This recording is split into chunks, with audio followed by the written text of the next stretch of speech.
Hello, everybody. Okay, that's fine. Yeah. Yes. Hello, everybody. Welcome to the stream. I was in a different country when I scheduled this with Konstantin earlier in the week, and so what I thought was 4 UK was actually 2. So apologies. I need to get back. I'm not a streamer. I'm a podcaster. So live streaming, I need to learn from Sensei Konstantin over here. So anyway, everybody, Konstantin is with us. If you're not familiar, it's Konstantin, who is he hosts Inside Russia, a very prominent channel that looks at the perspective of the war in Ukraine from a Russian perspective, but also he talks about lots of different things, and is obviously, I think a very important and critical voice in a world of noise, more than ever, considering the past 17 hours. Oh my gosh. My name's Piotr. If you don't know me, I'm a sort of a seasoned geopolitical strategist, diplomat, former somewhat, and I don't really know where to begin. I think last time we spoke, Konstantin, was end of last year, sort of December time, and something like that. And we just had we were both sort of, I think, acclimatizing to what a Trump administration could look like, particularly in the context of Ukraine. And I think that the fallout from yesterday afternoon, is illustrative of that. I don't know. Where should we begin? How do you feel? Anything, really. But how do you feel? I mean, I see. Yeah, well, just not good. Not good. I'm still trying to understand fully what happened yesterday. I'm still trying to recover from the shock. Very odd feeling. Not very good feeling, though. No, but wow, you really are. Usually you have a lot to say, so that is quite a surprise. You're quite muted. I don't know. Let's start. I don't know what to say. I'm sorry. That's what can I say? We saw everything yesterday. In Washington, the biggest benefactor of all of this is Putin, isn't it? How much Russia and the Kremlin, Putin must be reeling his hands with glee in terms of celebration and enjoyment out of what happened yesterday. I just finished making a video about that, and I'm going to upload later on my channel. My point, again, I don't want to sound too harsh, but I think Putin has won. He has won how? Well, everything? Out of Ukraine? Everything. Yes. Well, not really. You see, ultimately, for the past 3 years, 2 years, 3 years without 3 days, he was trying to get out of this situation, out of the war. He was looking for a way out, because I believe that initially his plans were absolutely different. He was not planning for a long war. He was planning a quick operation, sort of like he did in Crimea, in and out type of thing. And he was hoping, he was definitely counting on the Ukrainians supporting him. Ukrainian army betraying, Ukrainian government, turning Russia's side, and he was hoping to install a puppet government. He was aiming for the complete political control of Ukraine. He doesn't need land, rare earth. I mean, look at Russia, size of Russia. He has everything. He's probably the richest man in the world with a lot of power. He just needed the control over Ukraine, and he made a huge mistake. He got himself and the country into a very long war, and for 3 years he didn't know how to get out, how to end this war, because had he ended it, he would face many questions from everyone in Russia. And the biggest question: why the heck did we start the war if we have nothing to show? Now he finally has something to show. That is the symbol, his prize. That is Vladimir Zelensky getting kicked out of the White House. America is turning away from Ukraine, canceling, I'm sure you saw the news, cyber attacks on Russia have been ordered to be canceled. They're thinking of pulling the plug on military aid, financial aid to Ukraine. This is well, betrayal is too big of a word, but it's turning away from Ukraine. And the point what Putin was making was always this: Ukraine is not sovereign. It's a puppet of the United States of America. Well, it's no more.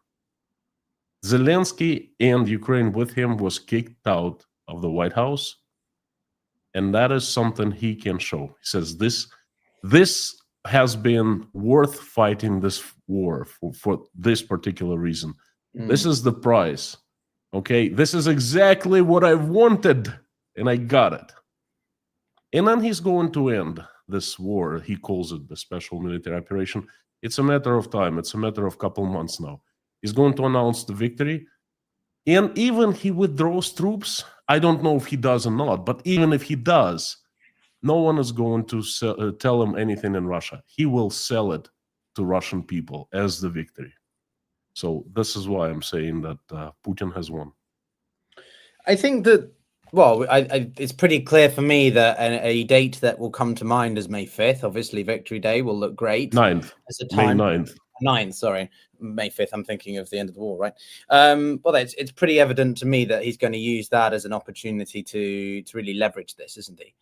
And I still wonder, though, how much Putin's going to able to frame this as sort of that he did this versus that it was the implosion of America and Trump's own doing, because Russians aren't, admit to what happened in the White House, or maybe he'll say that Zelensky was so arrogant and the Ukrainian cause is so terrible that, it was inevitable that the Americans would get fed up with the. I mean, Dmitry Medvedev made that sort of sentiment clear in his post on X, didn't he, about what he thought of the events in the White House. So I don't know. It's Piotr, these are the details. They don't matter. What do you mean it's not Putin's victory? Of course it is. Putin had planned it out. And you know what? No, what I mean is a victory is different. There's different types of victory. No, it's not. It's the very same victory he was looking for. And the Russian propaganda, and Putin himself, for 8 months prior to the US election, they were pushing this agenda. We need Trump. Trump will come. Trump is someone we can talk to, negotiate. Trump is someone we trust, and so forth. For 8 months, and every single day in my live streams, I talked about it. And that's what they were pushing. Finally, Trump is in the office. And what happens? Just as Putin said, Trump calls him. And they set up a meeting, and they start negotiating. And Trump, Russia changes completely. Turncoats, and from America being the enemy, it's now friend and partner. American companies are invited to Russia.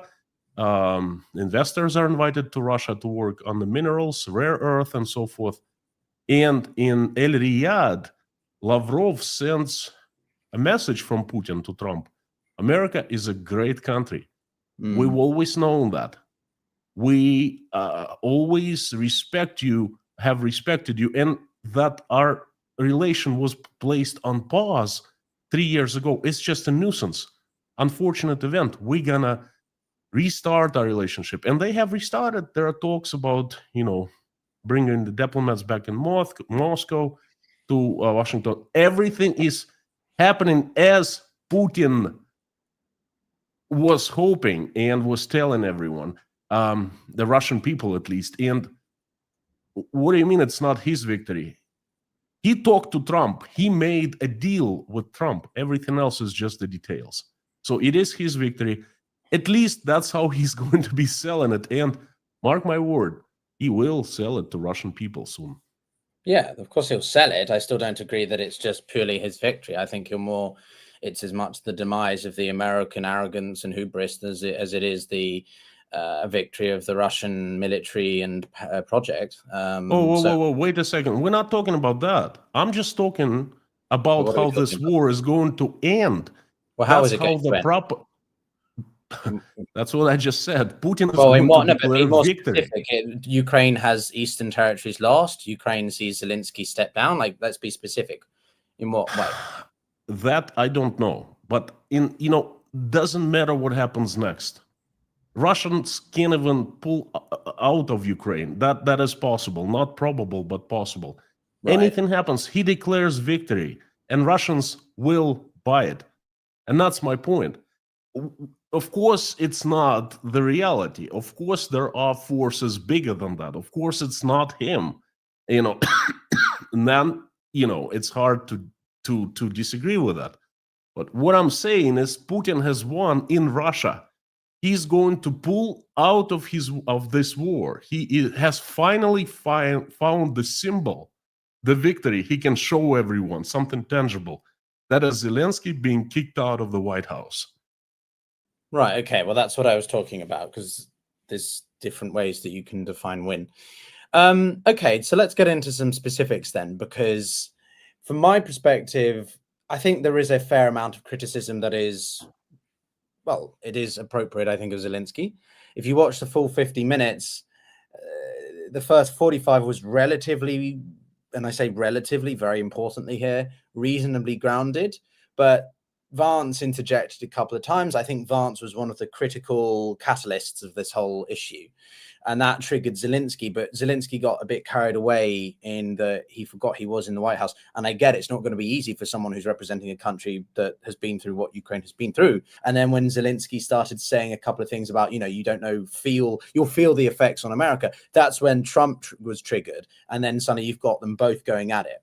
So I don't know, take me through what you thought about the three people's dynamics between one another. Yes. First of all, I don't understand why J.D. Vance was there. It was not his place to be there. And I don't understand who the guy is. He's the vice president. His functions are clearly defined, and he's definitely acting outside of his responsibilities. I don't understand why Zelensky agreed to meet Donald Trump with other people present in the room, because when two presidents speak, it's just two of them, not the vice president, not the reporters. I was shocked by that they were sitting and discussing, negotiating. That's something that needs to be done behind closed doors. Okay. Well, that's my point about Zelensky. It was bad timing. And you saw clips of the videos of the close-up of his ambassador to the United States being like that, right? Clearly, this was a little bit too much from President Zelensky. Again, I'm not trying to criticize the guy for everything, but we need to be objective here in that he didn't conduct himself as effectively. Yes. I will finish my points that it takes two to tango, in this case, not three, not the reporters, but two to tango. And of course, Vladimir Zelensky made, he approached the whole thing at the wrong angle.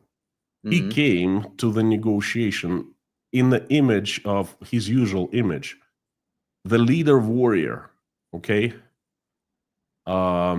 He was dressed as a warrior, he was acting as a warrior, and he came in with the agenda saying, look, I am protecting Europe. I am protecting the United States from Russia, from the Horde.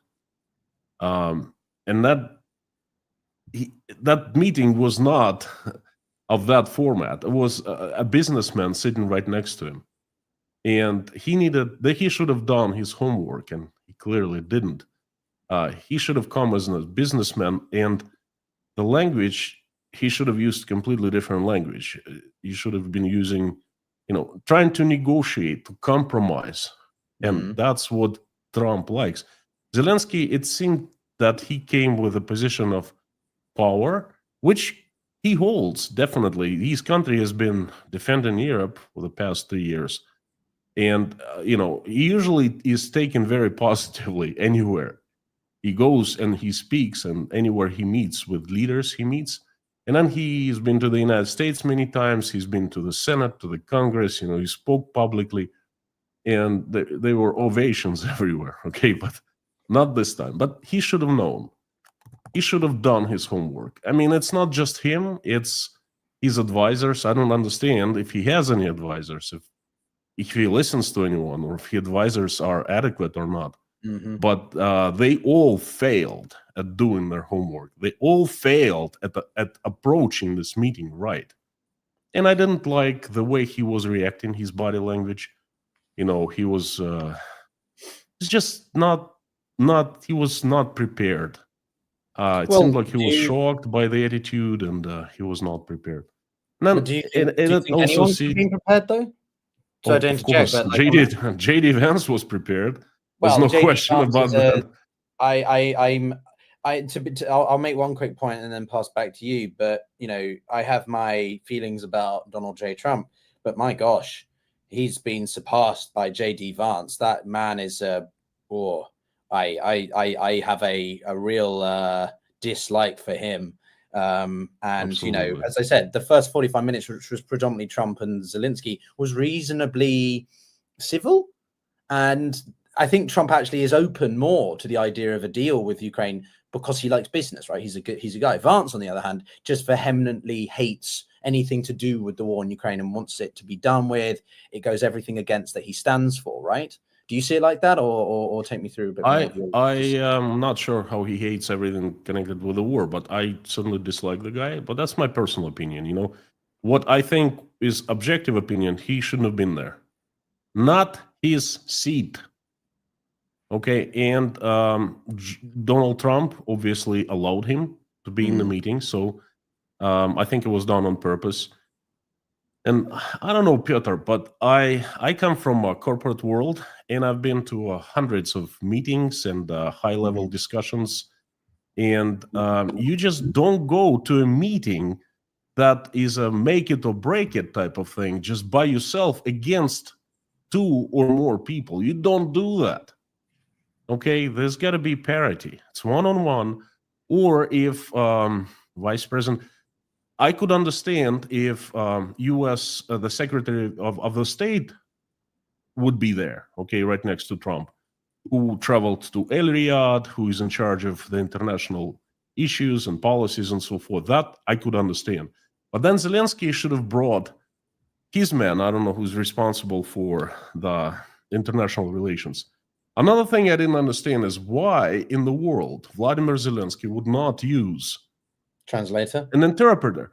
His English is bad for this kind of negotiations. I mean, I'm sorry, I'm being I know, I agree with you on that. Dude, he lost with his English. Why? Oh, why? Did you watch Vladimir Zelensky interview to Fox News?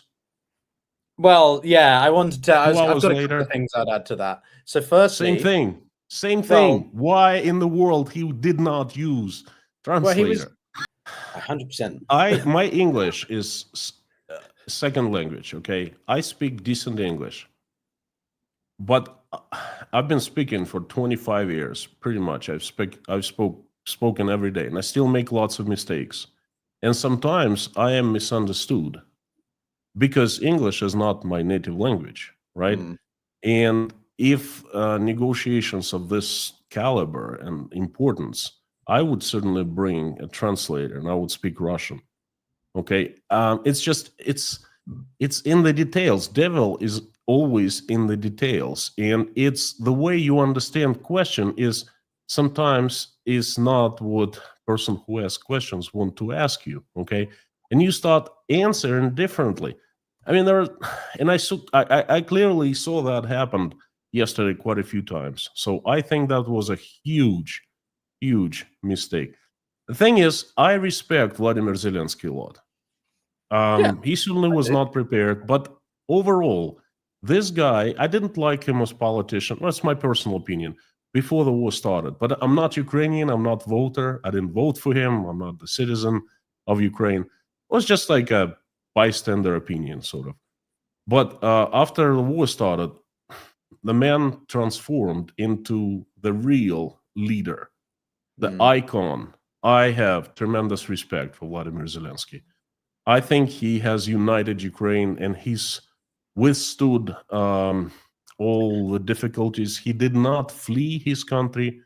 He faced threats with his face, looking straight forward into the threats. He visited the front lines. He visited the cities and towns that Ukrainian troops, overtook. The man is a symbol of bravery.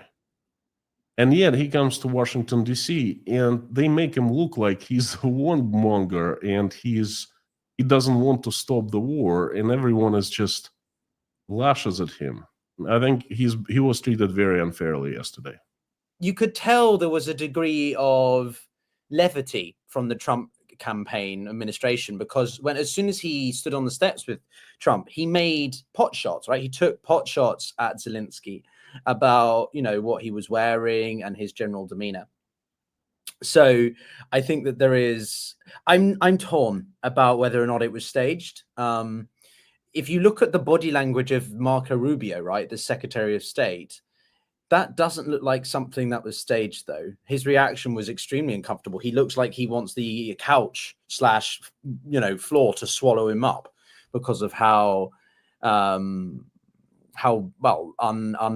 sort of, shall we say, unplanned the whole situation was. And also, I don't know whether it was planned. Maybe they had an agenda, obviously, but I don't know how intricately planned every single section was, because of the way that the whole thing just got out of hand, right? I don't think anyone expected it to escalate that far. I don't think they actually wanted him to not sign the deal, because at the end of the day, America benefits from the deal. So I don't know. Do you not think there's a middle ground here? Piotr, we are guessing now. There are many possible scenarios. My first, when I was being interviewed for another YouTube channel at the time when this interview the meeting was happening, and I missed it live. And after the interview was over, I looked at the news, and my first initial reaction was, I thought they staged it. Zelensky, Vance, and Trump, they staged it to somehow confuse Vladimir Putin, to soften him up, to take the next step to get him somehow. Okay, because it was really hard to believe what happened. So I figured, hey, it's possible that the whole thing was staged. But then I don't think so. There's a possibility, but a very slight one.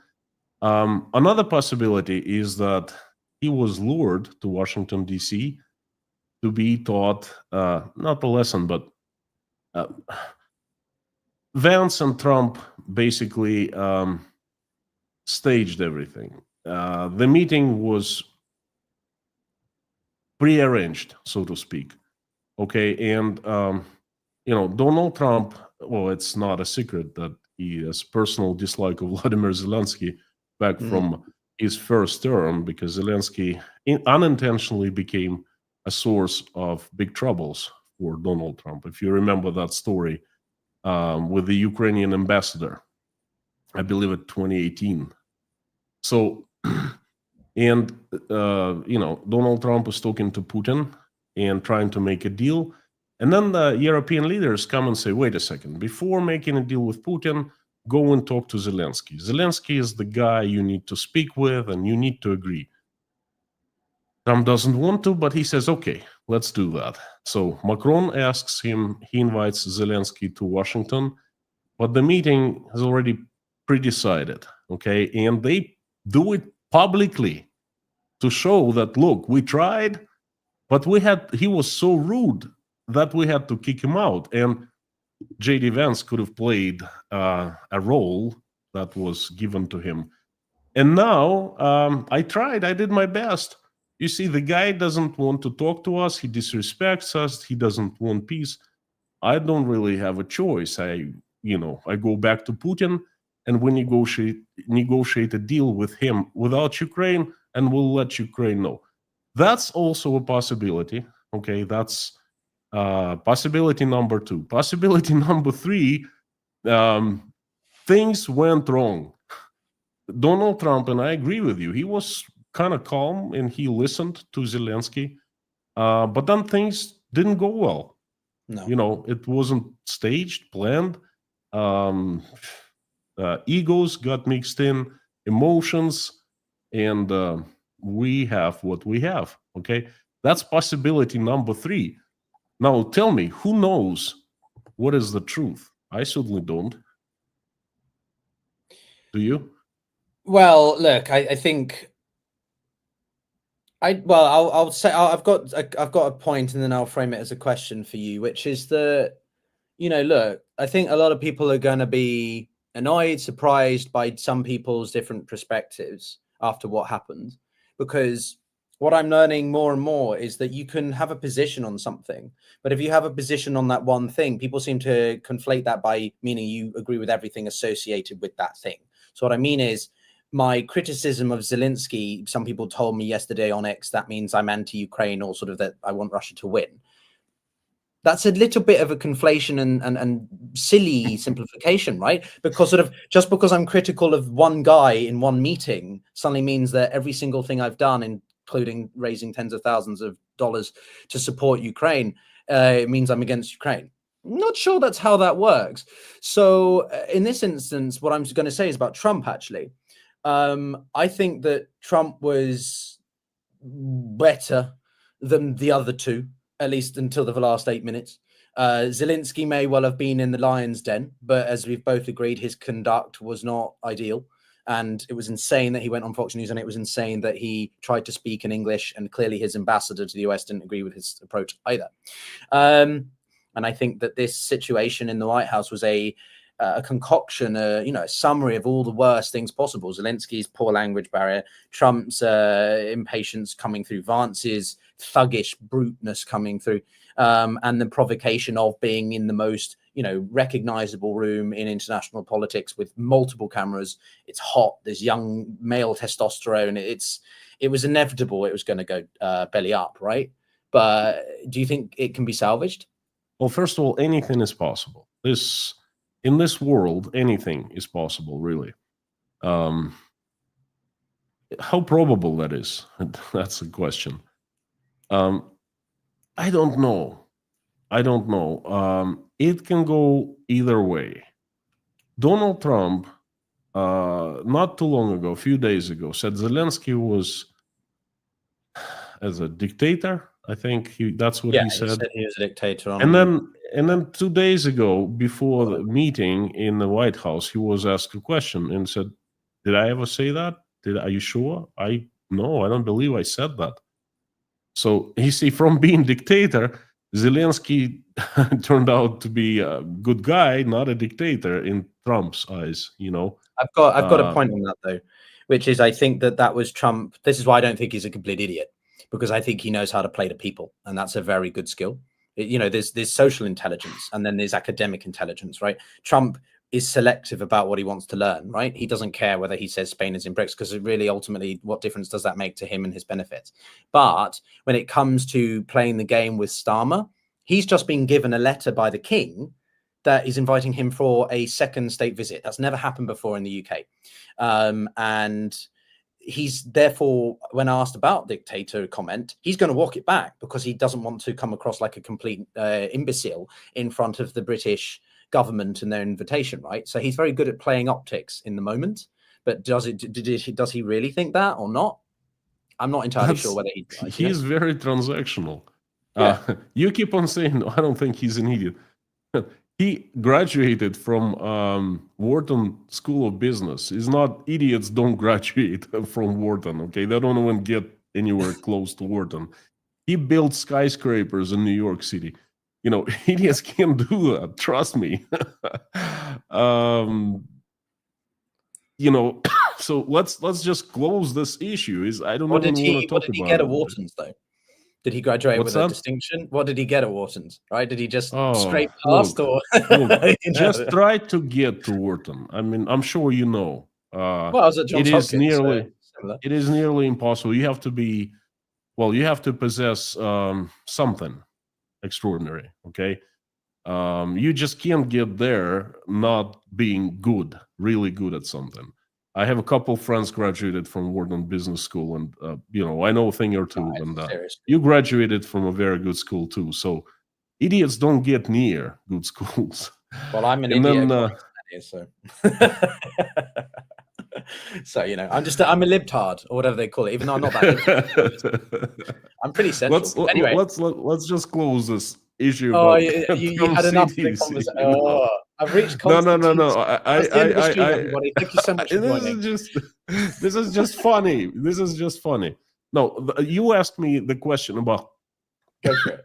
Sorry, about at the end. I said, please 2 steps back. I refresh. You asked me something about Trump's visit. US-Ukrainian You said, relations. "Oh, Maybe start. he knows how to play people." Yeah. Well, anyway, I don't know. He said that Zelensky. Did you watch the press conference? He answered a few questions. Well, when he was outside of the White House before the helicopter, he just finished it Yeah. and jumped into the helicopter. Yeah, And he yeah. said a few things that kind of cut my ear. He said Zelensky, if he wanted to stop the war, he could do it right now, the ceasefire. But he doesn't want to hear about the ceasefire. He's a one more. He doesn't want to stop the war. We want to stop the war. He doesn't want to stop the war. That's what President of the United States is saying today. But 2 days from now, he might say, Vladimir Zelensky, well, he's actually a good guy. He wants to stop the war. Of course he wants to stop the war. Ukraine has been under attack from Russia, Of course, Zelensky is the peace guy. That's what can happen in a couple of days. That's why I'm saying that I really don't know what happens soon. Will the relationship will be salvaged? How if it's going to be salvaged? How fast? I think it's so unpredictable right now that if anyone tells you that they know the answer, I think that'd be lying. Okay, so well, that leads me back to sort of what I asked you, but I think we got a little bit carried away with trying to distinguish whether Trump is X or Z, which is what does this do for relations? In my mind, I don't think it is the complete end, obviously not, but soon after what they did was cut the support to the energy infrastructure reconstruction, right? Which is obviously significant for what it means for Ukrainian ability to manage radar and other sort of basic functions in the country when it's being artillery hit. But part of me also thinks that might be just sort of like a punishment from Trump and that he'll reinstate it if Zelensky, plays the game. At this point, I think Zelensky will have to make some kind of, admittance of misdemeanor. But I think it's going to be difficult. My biggest concern of all of this is the permanent damage, the irrevocable damage this is doing to the United States' reputation with the Europeans. I don't know. What do you think about the more sort of, should we say, foreign policy implications? Well, a few things have been done after the meeting finished. Like you said, there was a decision to stop U.S. involvement in the infrastructure rebuilding.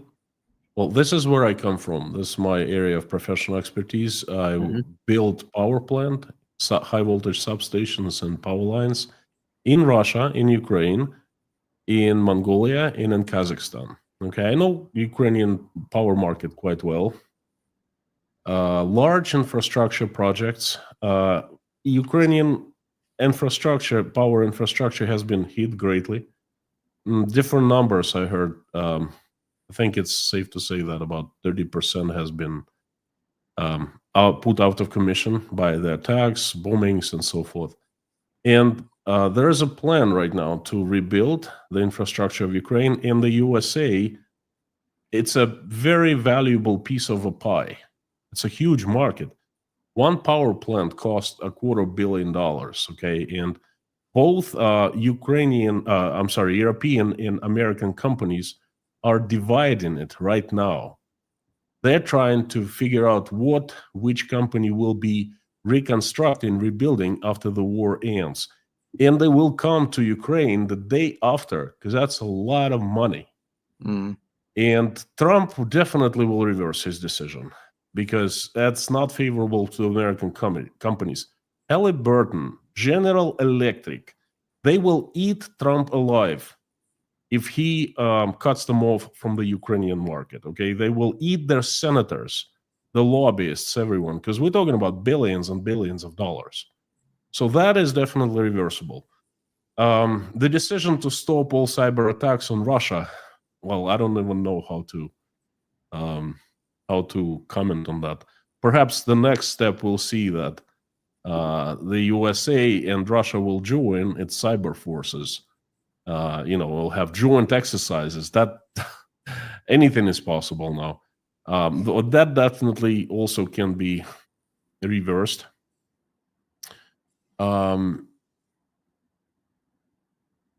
These steps, they're all reversible, okay? But you're absolutely right. I agree with you 100%. The damage to the United States has been done. And, well, I can't say it's indelible, but that's really going to be hard to fix. The Americans don't realize that. They're oblivious to the fact that it is damaging their country's image all over the world. They don't even know what their country means to the world. They don't know the amount of soft power the United States possesses. Well, just to give you one example, this morning in Uzbekistan,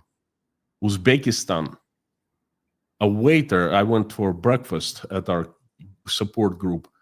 A waiter came to me and asked me about, what do you think of Trump and Zelensky deal yesterday? And why is the United States acting so rotten? That is a waiter in Uzbekistan.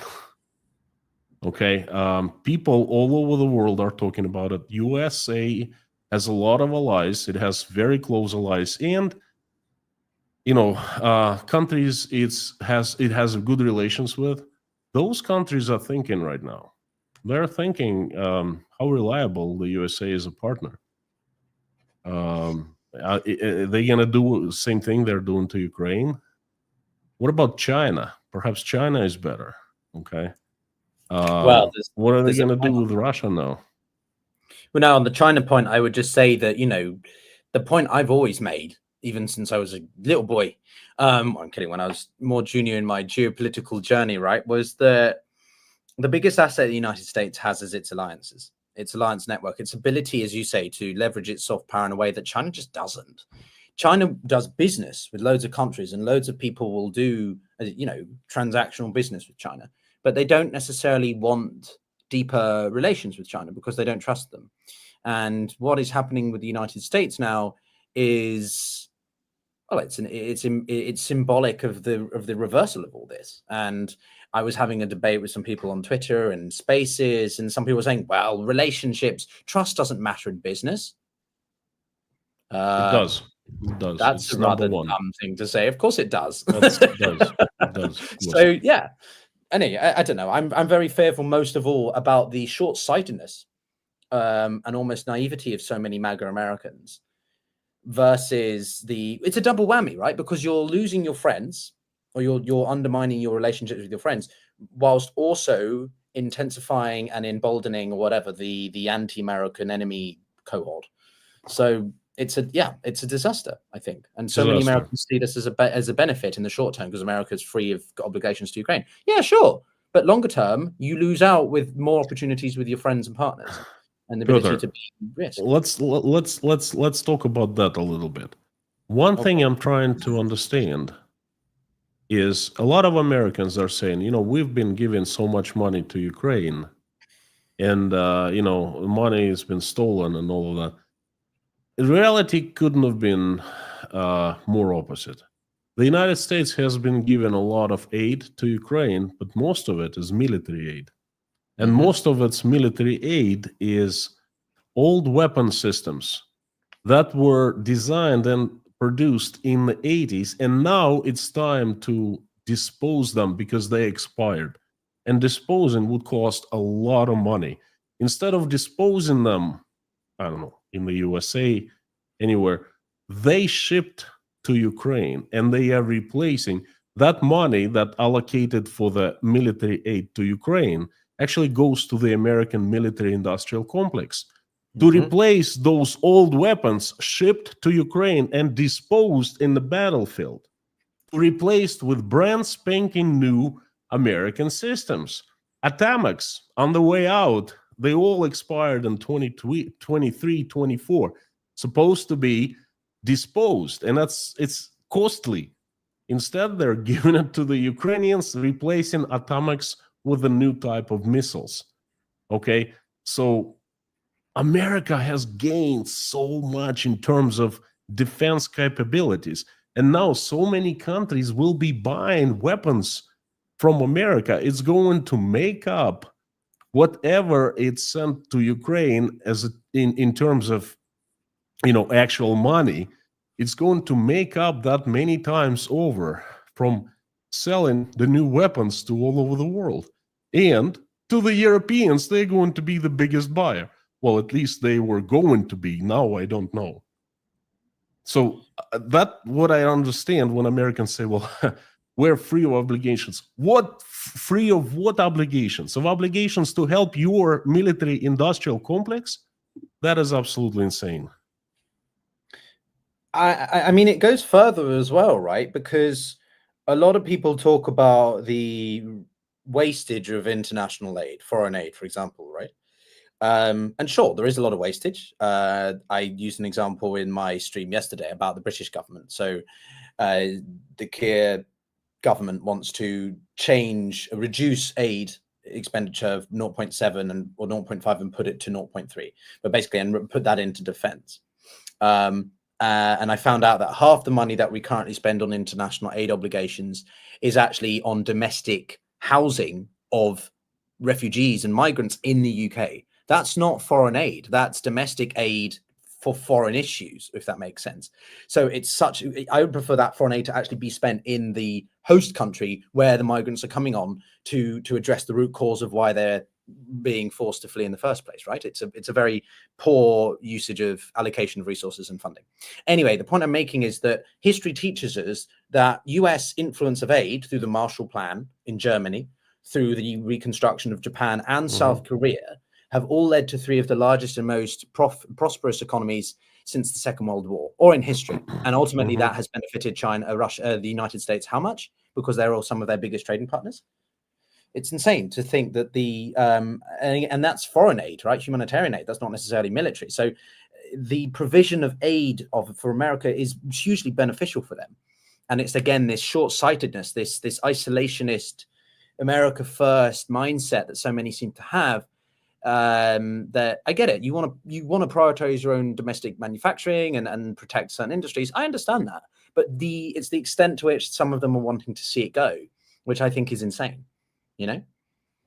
Well, I also think that America First strategy that they're using right now, well, it was born out of troubles in the economy, domestic troubles, policies that don't work.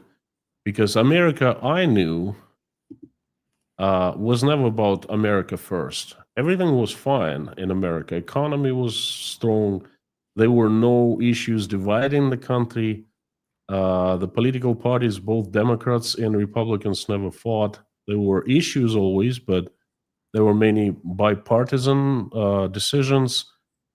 And then something went wrong, and Americans are trying to fix things, or at least people are hoping that things will be fixed, domestic things in the economy, in the society, by shifting focus from outside to inside. What they don't understand is that America has been the leader of the world, and you cannot remain to be the leader by focusing on the inside of your country, okay? You have to maintain the balance. All right, switch the balance, America first, but don't claim that you are the leader any longer, because you are losing the leadership fast. And that's what you want to do, that's fine, but you can't sit on both chairs at the same time. Do you think that there's a balance that could be struck here? Right, I agree again with the idea of protectionism in some cases, but not full disengagement. America can be more restrained, if that makes sense. Like, it can engage more selectively or in more restrained ways, like through, airstrikes, not necessarily boots on ground or whatever. Or do you think it's, we're too far in at this point? Peter, everything in life is about balance, okay? Too left or too right is not good. Not in health, not in social life, anywhere. This is the universal rule of life. And the balance it cannot. You're saying cannot be achieved. Equilibrium is the natural state of things. Okay, and once you get out of equilibrium, out of balance, then there are troubles. And I think right now the United States is out of balance. Of course, the balance can be achieved, and it needs to be achieved. When I lived in the USA, things were more or less in balance. Okay, of course, they can go back to being balanced again. That's up to American people. They vote, they choose their politicians, they vest power in hands of politicians, and politicians act on their behalf. Just like what Donald Trump is doing. I believe that he's democratically chosen president of the United States. People have spoken and they have vested power into his hands, and then he's acting on their behalf. I agree. I mean, moderation involves drinking partially vodka sometimes and water. So this is my balance for today, everybody. I'm kidding. This is just water whilst Konstantin English just has breakfast for me. English breakfast with whiskey, I presume. Yeah, no, I think so. You can call this vodka, whatever you want to think. Well, everyone thinks that this is my vodka bottle because it's just a big, looks like a Grey Goose sort of bottle.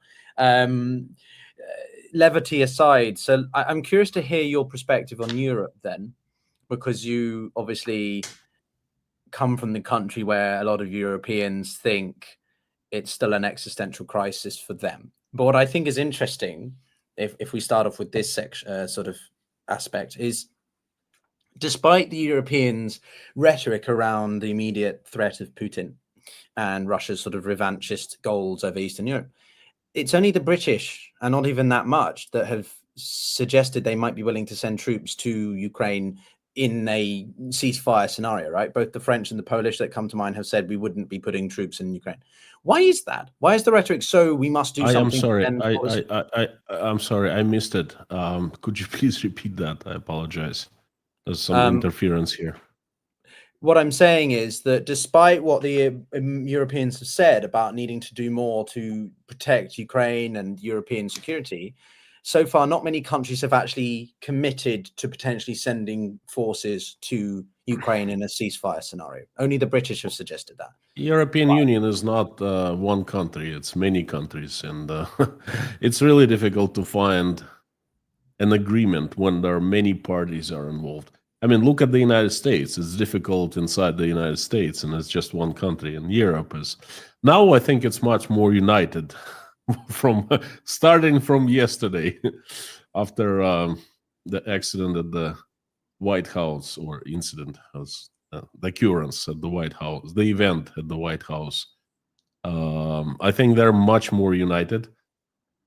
We'll see, but this human nature, there's many countries, and there are many political parties, political groups, and influence groups, and so forth. You're the geopolitical expert. You know that better than I do.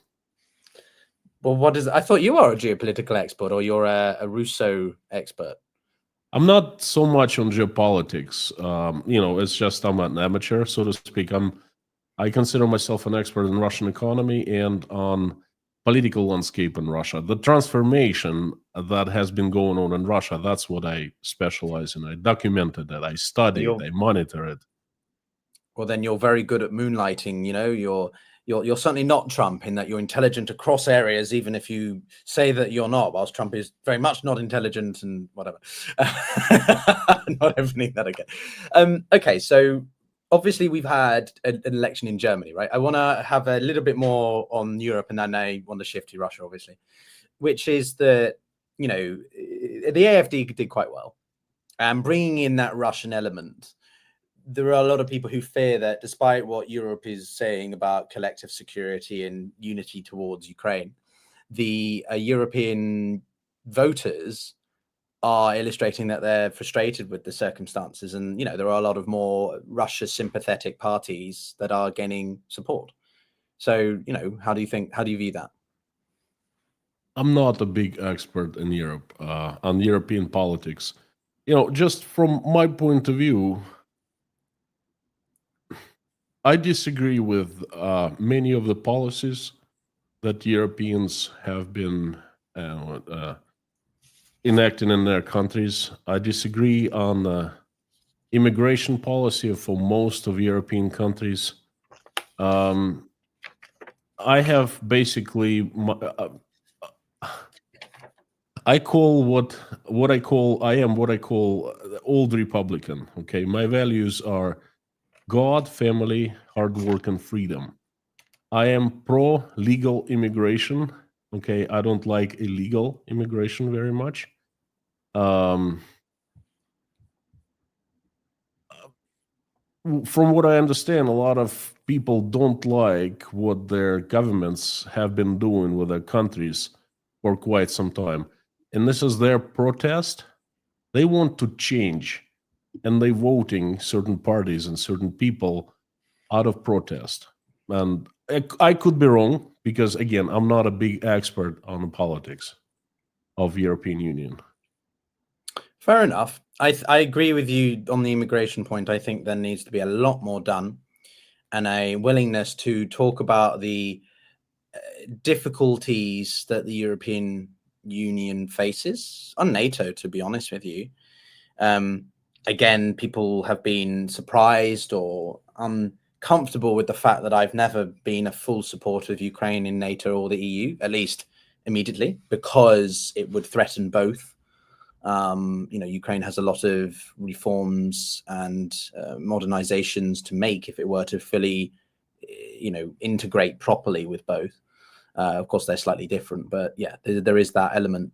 But yeah, when it comes to Europe, I think there needs to be a huge step up with migration. And I'll put this question to you then as we sort of transition towards more of the Russo perspective, which is that I was debating a fair few people yesterday, and one who is very pro-Trump or anti-Zelensky or whatever made the point, surely the previous administration and Biden and the US have made a mistake by alienating Russia so much that we've pushed them. The West has done the bad decision of pushing Russia towards China, and that what Trump is doing is better because he's trying to form some form of quote unquote relationship with Putin, which is necessary to counterbalance against the real threat of the Chinese.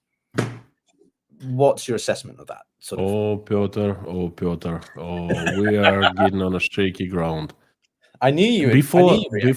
Before war started, that was one of my mantras. I was saying, I don't understand why the USA is alienating Russia and pushing it into the hands of the Chinese.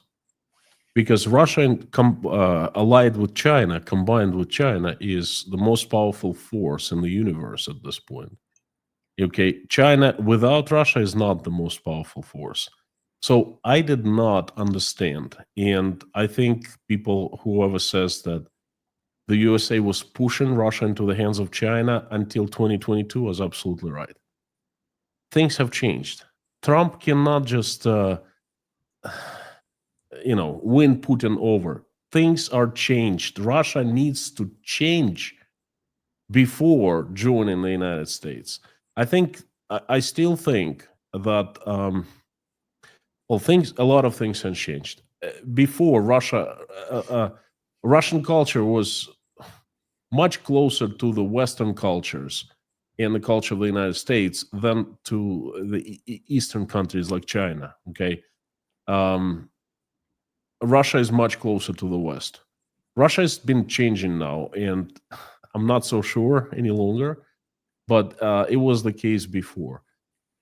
You can't just take Putin and shake hands with him after what he's done to Ukraine, after the atrocities, the crimes, after he's wanted by the criminal court, after what we know now. You can't do that. This is absolutely insane. Yes, you need Russia, but gosh, Russia must change. It must be reborn, must be purged, That's what I think. So I'm glad you make that distinction, because for me, I tried to make the argument, but because I was actually trying to speak with some degree of coherency and reasonable mind, people were not having it and interrupt me constantly. But the point I was trying to make, don't ever participate in a Twitter space, Konstantin. You'd be far too civil there. But the point I was trying to make is that if this was 25 years ago, before Putin changed, or whether or not you think that it doesn't matter, but if it was at the beginning, before relations and the evolution of time had occurred, maybe we could have seen that happen. But it's not possible to treat the man at face value, as in Putin. You cannot assume that what he says at face value is what he's going to stick to. So this naivety, this bizarre ignorance that some Americans think that by simply resetting relations with Moscow or the Kremlin is going to be hunky-dory perfection for the United States is bizarre for me. And it, we're too little too late at this point, right? Right now, it's definitely too late. That's beyond salvageable relation. Beyond, that's forget about it. You can't do that. Big mistake. Russia needs to change first. It needs to prove that it's repented and it's ready to be taken into the family of good countries. But how do you, to what extent could you, I don't know, let's have a thought exercise here. To what extent could you get a more, I don't know, what's the word? Amicable Russia, right? To what extent could you find a Russia? I don't think Russia would ever be a full partner of the West, right? An ally, because there are a lot of cultural and historical differences there. But certainly they would be more of a partner in principle than China. Or, how would you purge Putin? How far would you have to go with such a purge or resetting of the Russian state? Okay, in my view, it's very simple. The Russian government needs to change. All people who are responsible for crimes need to be prosecuted, well, put on trial. Illustration must be performed in Russia. So these servants of this regime, they won't be able to hold positions in the future Russia. What should have been done in Russia in the 90s, but wasn't, it has led to this situation. So Russians must repent. They must learn the truth of what has been done to Ukraine at their silent agreement approval. Russia needs to start rebuilding Ukraine in one way or another. And Russia needs to come up with a plan saying, look, this is what we are aiming for. This is our values. This is what we're going to do. And this is how we going to integrate into the international community. I think these are minimal steps to start negotiating with Russia again and becoming a part of, well, I can't say the West. Russia will never be part of the West, okay? But at least a part of the global community. A good member, a member of good standing of the global community. Yeah, but I can counter that possibly, or someone might say, well, you can counter that with the point that the international community and system as we know it is fundamentally changing, and the United States after yesterday is throwing that all away. So what community are we talking about? I don't know. Piotr, you're better than me at this, because I am confused beyond belief. I don't know what community will be there in the future. We'll see. I think a new one, that's for sure. I think if you want my opinion on it, I would say that there is going to be a multi-set of poles, right? The United, people would have said we're in a new Cold War because you've got the United States pole with Europe, and then you've got the China pole with Russia and anti-US or whatever, US skeptic countries. And then you've got the non-aligned countries, India in between. That's not the case anymore. The extent to which the Americans are, destroying or whatever, the Trump administration is cutting ties with Europe in such a way, you're going to have the Europeans as their own pole at this point. It's whether or not they can get their act together that they can be enough of a pole that's different. But you've got US on one side, you've got China on another, with Russia sort of mainly there. It's going to be interesting how America deals with sort of India and other large, more neutral, autonomous players like that. But the Europeans have an opportunity, if they get it right, to be the hub of soft power, things that we take for granted, like human rights, democracy, etc. But I'm skeptical whether or not they can do it. I'll rephrase the question that I wanted to ask you then, which is that, again, if we're talking about a Russia that exists with a different leader, obviously a lot of people would have liked to have imagined Navalny. But the problem is Putin has done such an effective job of getting rid of people, either through pushing them out of windows or making them flee the country entirely. I don't really know who would be there. People like to say Gary Kasparov or Khodorkovsky or whatever, but like, there isn't a clear government in exile, I don't believe Khodorkovsky is potential leader of Russia. Vladimir Milov, just one name. Karamurza, Yashin, anyone. Let's give them a chance. No, I'm not. Please, Piotr. I'm not a politician. I'm a YouTuber. You sound so embarrassed by saying that. You're good at what you do, man, and you inspire a lot of people. So, thank you. How, over what time frame though, could we, or it's not worth even thinking about Russia? What time frame you mean about the new society, new Russia? Yeah, we're trying to imagine a Russia post-Putin. That's something no one can tell. I'll give you an example. If anyone told us, let's say in June of 1991, that in 2 months we would wake up in a different country, completely different country with different values, we would be laughing, okay? Because in the summer of 91, the USSR stood solid, and they were signs of it soon demise, but we didn't see them. They were not on the surface. And then the same thing right now. Right now, things are much more dynamic than back in 1991. That can happen any day.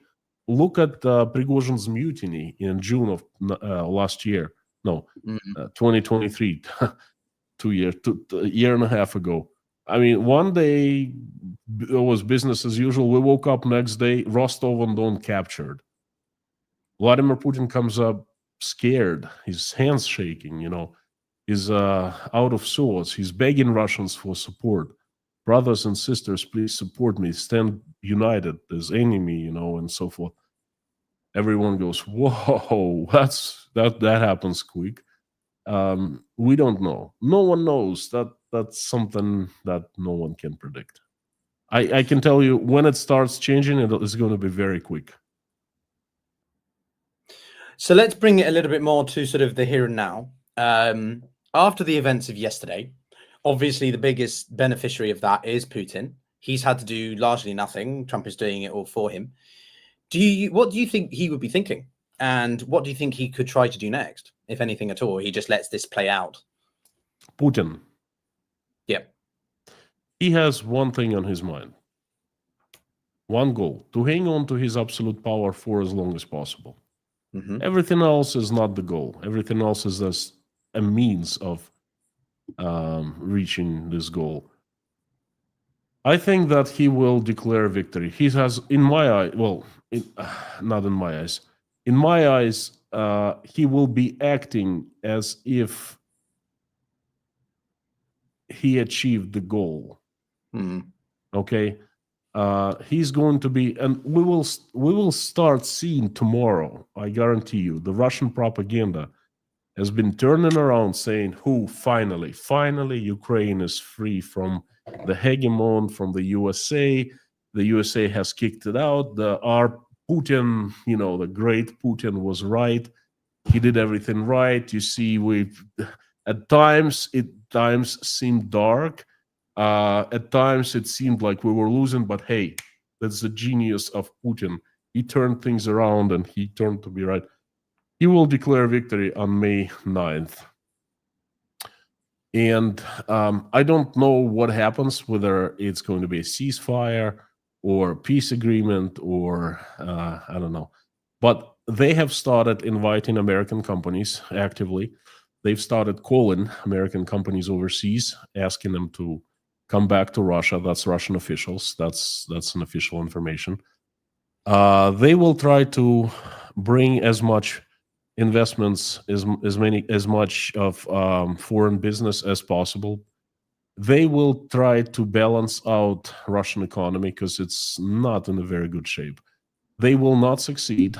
There will be hyperinflation in 2025. Ruble is going to be devalued by a great deal. Mm. And basically, Putin will be ruling Russia, trying to tackle things down, concentrating on eradicating any opposition, anyone who would be standing up. People will be scared. He will be descending Russia into totalitarianism more and more, and that's Russia's future in 2025.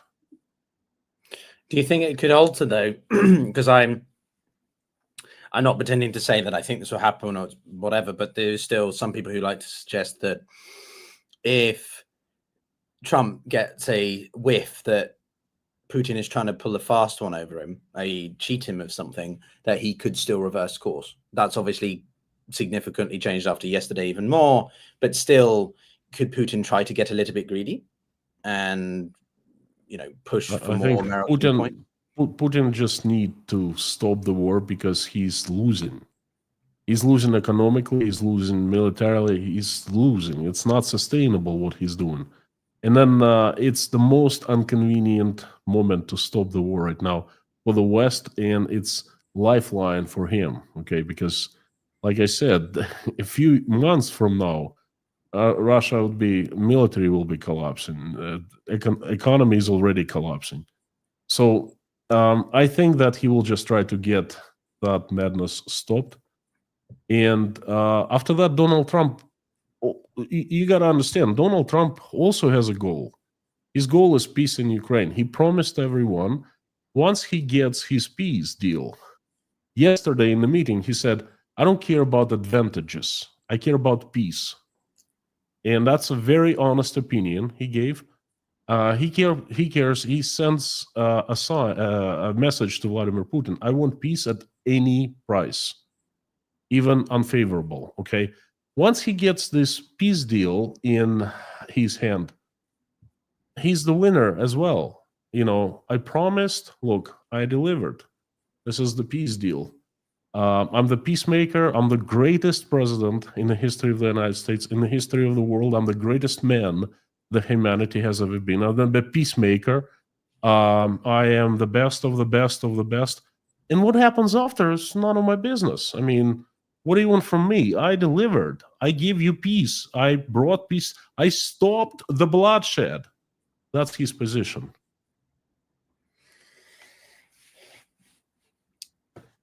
I mean, peace is quite a nebulous term, though, isn't it? Because the main emphasis at the moment is about a ceasefire. That's not peace.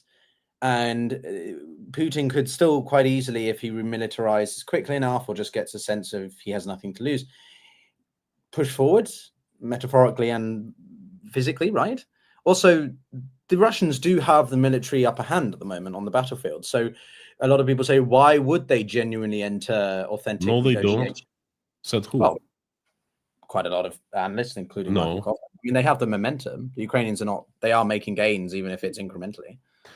Tell me why Russian authorities are increasing the sign-up bonuses for joining the military and go fight in Ukraine.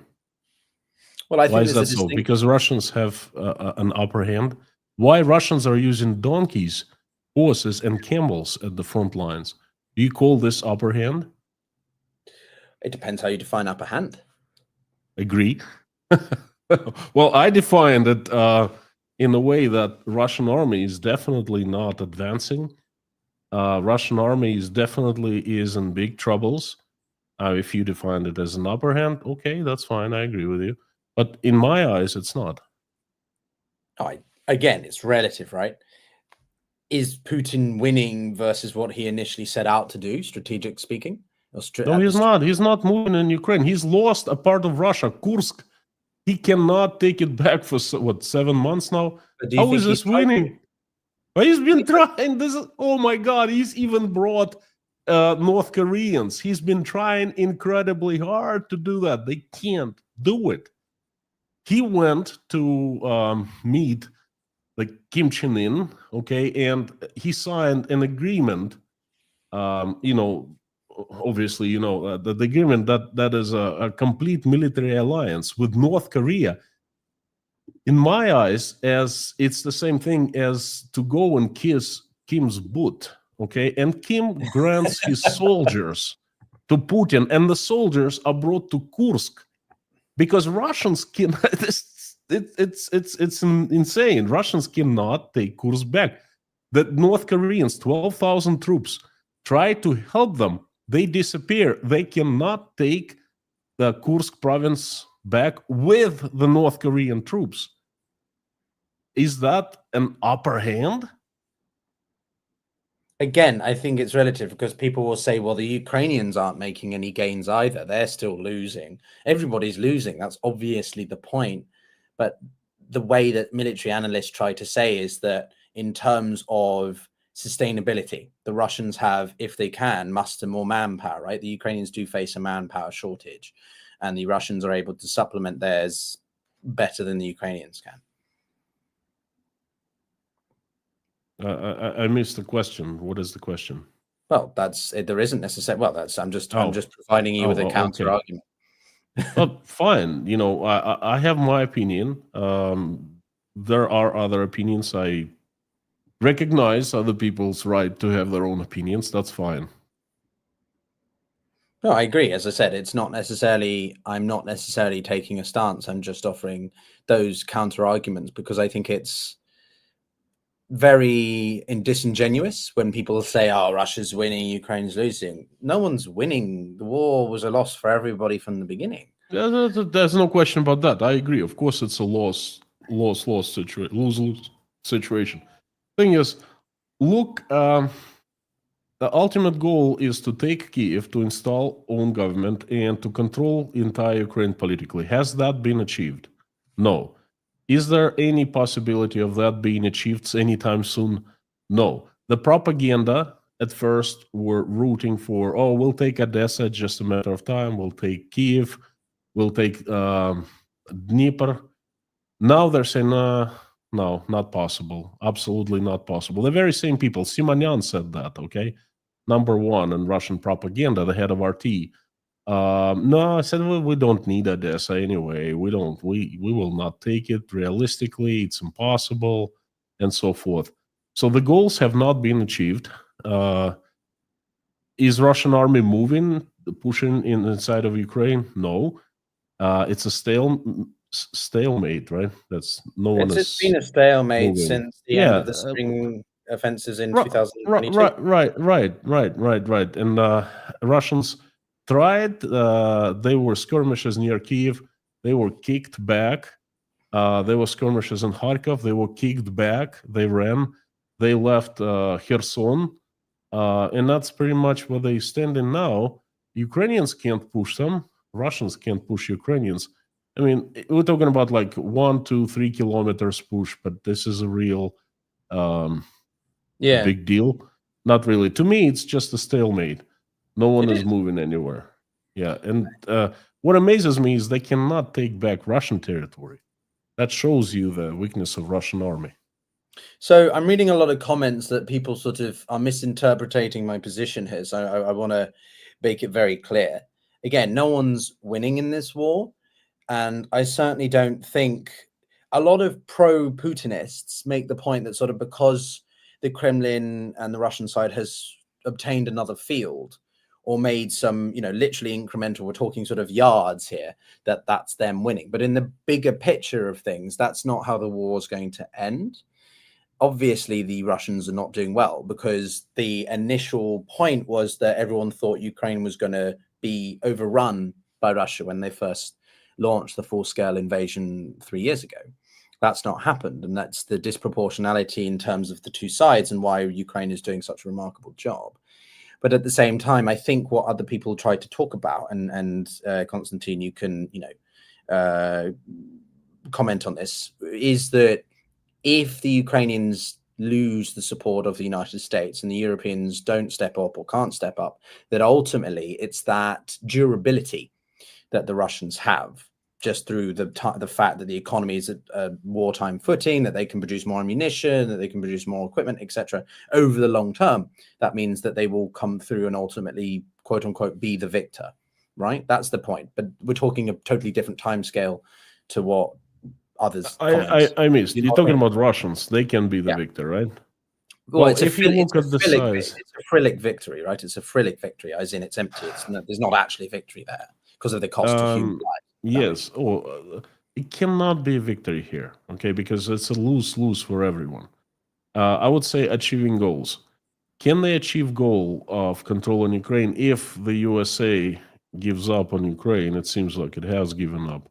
And if Europe gives up, yes, Putin, I think, will win over time because of sheer amount of people. He will declare another mobilization. By the way, there are plans for the 21st of March. So, you know, this is an inside information, or the last week of March. There are signs. I'm going to be talking about it tomorrow in my live stream. But there are signs of the next mobilization coming up. He will throw more people. He will push. Ukrainians will run out of. Ukraine now is the world leader producing drones, attack drones. That's pretty much it. They rely on the missiles, definitely air defense systems. Once they're out of Patriot ammo or Patriots are destroyed, Ukrainian sky is up for taking, and that's not gonna turn well for Ukraine. And Putin can reach his goal of controlling the country completely and installing puppet government. Yeah, no, for sure. Very sad event. Well, do you think that could be the outcome? That Russia never wanted, I think, to physically control all of Ukraine. They just wanted to control some of the more historically Russian associated parts, Novorossiya. No, Piotr, no, please. Sorry for interrupting. Yeah. Putin doesn't need the land. He does not need control Donbass. Donbass brings problems, headaches for Putin and for Russian state. He needs political control over entire Ukraine. He doesn't care about anything else. Political control. He needs the president who listens to him, who allies to him, who allies with Russia. That's the only thing that he needs from Ukraine. He doesn't. I was saying that, but yeah, obviously he wants to turn Ukraine into a second Belarus. Yes, that's exactly what he wants. Yeah, obviously. He wants to have a bigger buffer zone between Europe and him, have the Caspian Mountains as a sort of natural border against the Great Plains, etc. But I still think that he might want some more physical control or influence over southern Ukraine, because it then means he dominates the Black Sea completely. Black Sea is an internal sea. I mean, what is okay? He can't dominate the Black Sea. Half of the Black Sea is dominated by a NATO country, Turkey. I mean, the base with nuclear weapons, Incirlik, is not far from the Black Sea, and that's a NATO base, the US base. So he cannot dominate the Black Sea by default. I think that the Black Sea is much overrated. But again, I'm not a geopolitical expert. I'm just basing my views on the common sense. Same as me. So well, you said you're a former diplomat and you studied the geopolitics and all that. I'm not an expert. I didn't study it. It's not my area of expertise. So what you do might mean? know better. That's what I'm saying. Not necessarily. You have a better feel for perhaps certain Russian aspects. I think maybe the way that I'm phrasing things and you're phrasing things are being misinterpreted, right? We're having our own version of the White House. That's what's happening, right? Piotr, yeah, I'm enjoying this conversation a lot. I'm kidding. Me too. It's very stimulating and I'm kidding. I'm intellectually pleasing. Oh, good. Well, that's good. No, I'm just teasing you. We have to have a degree of humor as dark as the times are, right? That's for sure. Yeah. So I don't know. I mean, I guess as we probably we begin to reach a point of no point of conclusion, but point of I don't know what's the word. Fuck it. The conclusion. What do you think will happen next? I don't know. I don't know.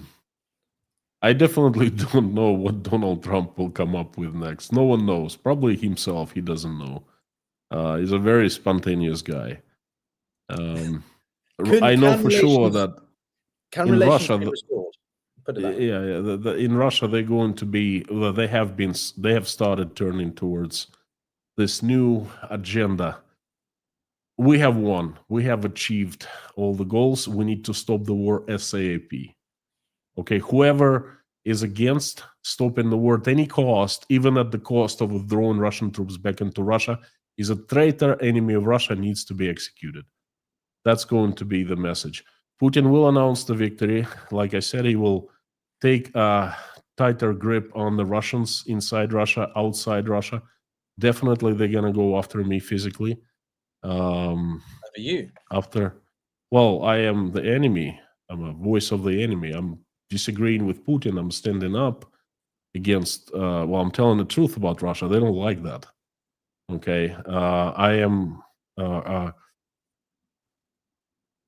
an opposite of RT, so to speak, of course. Of course, I am the CIA, the US aid sponsored, and all of that. That's what they're saying. I'm influenced by the Western elites. I'm their puppet. They're controlling me. They're telling me what to say in the live streams and the videos. That's going to be the case soon. You will see. They not just after me. They're going to go after everyone outside Russia in foreign countries who is spoken opponent of the regime. No, that's what's going to happen. And with Ukraine, it's really hard to say. I know that they're going to be trying to infiltrate, well, they have infiltrated a great deal of Ukrainian elite, and then they will be trying to influence Ukrainians from the inside. And that's as much as I can tell you. I don't know what's going to happen with Ukraine. Well, I think the key country to watch is what's going to happen with the United States.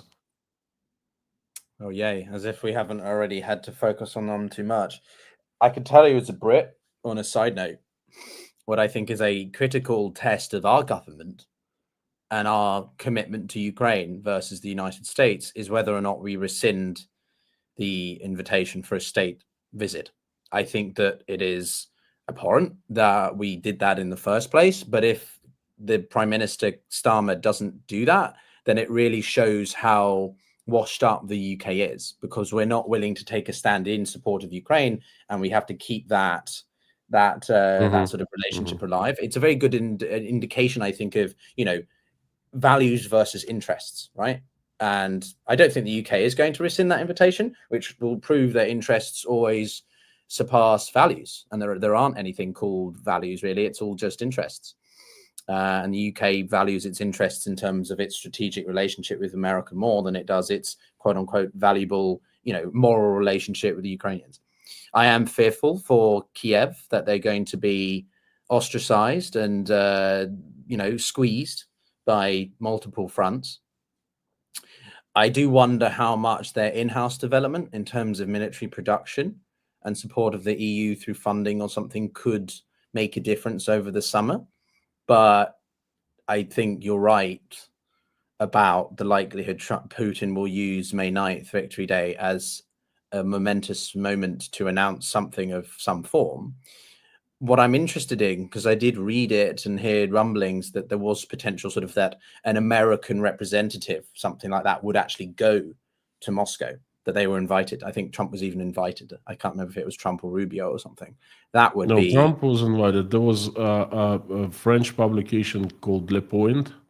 They announced that Trump was going to visit Putin. And then Trump said, no, I'm not going to Moscow. But we will see. That's definitely something to watch. Yeah. And I also think that well, for me, the main place I come back from is I'm sitting in London, which isn't really part of Europe after Brexit. I like to pretend it is still, viewers. The main thing for me is what Europe does.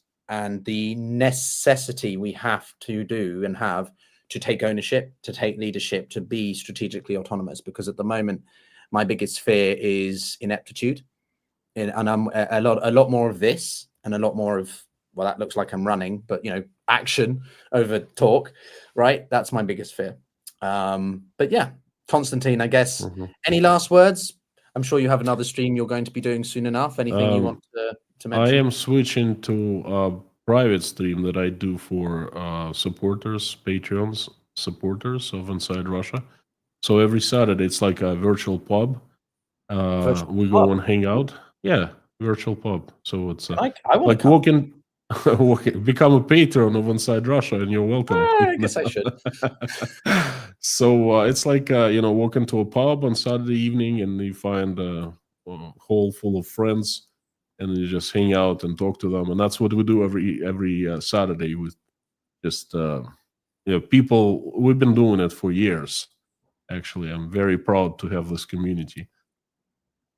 Well, look, Piotr, I really enjoy the conversations. I find you a very knowledgeable person, an expert in geopolitics. Thank you for inviting me. Thank you so much. It's a fantastic time. Thank you. I hope everything goes well for Ukraine. I keep on praying for Ukrainian people. I have support of Zelensky, and I'm very proud of him, actually, despite the things happen. He was not prepared in the White House, but he was under a lot of pressure. I still stand by him by a great leader. I have lots of respect for the guy, and I hope everything goes well. Likewise. I'll drop this sort of levity for a second and be more sincere. Well, not that I try to be, but I appreciate that. It's one of my favorite things to talk with you. I have to admit, when I first discovered that there was a Russian who was talking about Russia, and someone that I could connect with, because I think one of the biggest challenges I have had and continue to have in some ways, including with my own father, is balancing that sort of, you want to be proud of your heritage and your identity, but you're also obviously in a very difficult challenge, being that, it's led by someone like Putin. And so, it's difficult. And I try to sort of add a degree of lightheartedness to these conversations. And sometimes I might not always express what I want to say as eloquently as I could, but it's a real pleasure to do these with you, and I hope we can do them more often and touch base, with this great community. And I want to give a shout out to everyone who's been watching. Thank you very much. All your comments, I do read most of them. And again, if I skip over things, it's not necessarily because I am ignorant to the information. It's just because when you're trying to make sense of what happened last night, which I think is, as I said in the post yesterday, this might not just be the event of the decade. It might be one of the inflection points of this century, when historians and people look back at a critical juncture where the international order that we've been used to, in the West at least, and America particularly, yesterday may well have been another nail in that coffin. And it shows you what can happen with it being a pre-planned or not planned meeting, and how this benefits or not onlookers who don't even necessarily have to do anything, i.e. Vladimir Putin. But Konstantin, thank you very much, everybody. Thank you very much. We'll see you soon. Everyone, thank you. I wish you all the best, everybody, and well, stay safe out there. It's Thank you. Be a bumpy ride. Thank you. Thank you, everybody.